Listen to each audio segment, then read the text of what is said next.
Des sous-titres en langue française, donc ça aurait été vraiment chouette de pouvoir vous présenter, mais on est vraiment désolé de ne pas pouvoir vous diffuser ce soir. Non, on ne peut pas. On a un problème de wifi ici en fait, on ne peut pas télécharger, on ne sait pas pourquoi la télé ne reconnaît pas les câbles HDMI, on ne reconnaît pas les USB. Bref, on a un peu tout tenté depuis 1 heure.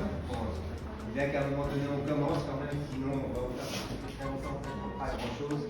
Donc on est vraiment désolé, mais voilà, c'est ainsi. Il montre bien que la technique a des failles et donc encore une fois, je vous laisse refaire ce lien. Je remercie énormément la délégation de la Polynésie française, M. Jean-Marie Collin, directeur de la CAN France, de nous avoir accueillis ce soir et de nous avoir aidés sur cet événement qui est vraiment important. Donc, la délégation a actuellement une grosse mission sur une grosse conférence dans le sud de la France sur les océans aussi. Donc, je sais que pour eux, c'était aussi un peu beaucoup de jobs en plus. Donc, merci beaucoup vraiment sur votre soutien sur un sujet, les conséquences des explosions d'armes nucléaires qui ont touché la Polynésie et le Kazakhstan. Alors, dans l'horreur, il n'y a pas de comparaison possible. 193 explosions nucléaires en Polynésie française, 456 à Sémeï au Kazakhstan, avec les mêmes effets, les mêmes problématiques entre 1949 et 1989. Merci beaucoup, cher Mirana, d'être à nos côtés ce soir. Je sais toi à quel point votre travail ces 6 derniers mois, même ces 2 dernières années, a été important et une lutte vraiment pour obtenir le droit de réaliser une deuxième commission d'enquête parlementaire, puisque la première s'est arrêtée à la suite de la dissolution de l'Assemblée nationale. Obtenir cette seconde commission d'enquête a été quelque chose d'important et je vais laisser la parole à Evelyn dans quelques secondes. Donc vous avez son intervention en langue française dans les documents qui étaient sur la chaise, qui va vous présenter donc, son histoire, son documentaire, donc Jara, qui va vous expliquer ce que veut dire le mot Jara en langue kazakh, donc patriarchie radioactive, les femmes du Kazakhstan. Je souhaite indiquer à quel point il est important de comprendre ce sujet des conséquences humanitaires catastrophiques des armes nucléaires. C'est le même à travers toute la planète. Que vous soyez en Algérie, que vous soyez en Polynésie, que vous soyez au Kazakhstan, que vous soyez au Loc Nord ou du côté de la Nouvelle-Gardo aux États-Unis ou en Australie, les populations, très souvent autochtones, ont toujours été frappées par les conséquences de ces armes nucléaires. Elles ont toutes eu des peines morales et physiques extrêmement importantes qui se transmettent à travers les générations. Malheureusement, les crimes de ces personnes ont une problématique liée directement aux conséquences des décès nucléaires que sa famille a subi. Tout ça pour satisfaire quand même la grandeur d'un État, de 9 États aujourd'hui. Une grandeur qui, c'est important de le rappeler, nous met chaque jour en danger, puisqu'aujourd'hui, si ces États possèdent des armes nucléaires, c'est parce qu'ils ont réalisé des explosions d'armes nucléaires. Donc on a un peu plus de 12 000 armes nucléaires sur la planète qui, encore une fois, nous mettent en danger. Je vais laisser la parole à Evelyn, puis par la suite, on vous passera malheureusement ce trailer, on espère qu'il passera. Et à la suite, Mirana s'exprimera, je vous dirai peut-être quelques mots sur la notion de justice nucléaire et puis on pourra échanger. Thank you very much for being here with us. I'm sorry for the problematic. Et surtout,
passé. Et c'est un petit peu le cas aussi, on voit qu'il y a que la loi actuellement de l'organisation, qui s'appelle la loi Morin, on a des difficultés, des contradictions, donc il fallait mettre ce sujet à l'Assemblée nationale. Il me paraissait important de le faire, et parce qu'en fait, à la rencontre de la population polynésienne, et je pense que c'est aussi un peu ce qui se retrouve avec la diatomie, mais on a une partie de la population qui est très hostile à ce qui s'est passé, parce qu'ils ont maladie, ils ont souffert, et on a une autre partie de la population qui finalement est reconnaissante parce que ça a apporté à l'époque un apport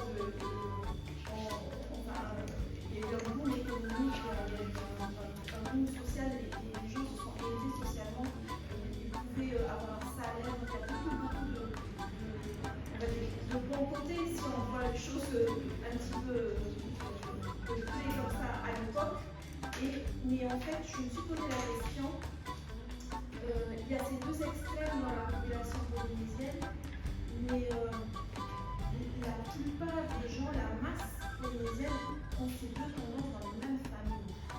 Dans la même famille, vous avez tonton qui a à l'école CEP et tonton qui est malade. Voilà, je caricature un peu.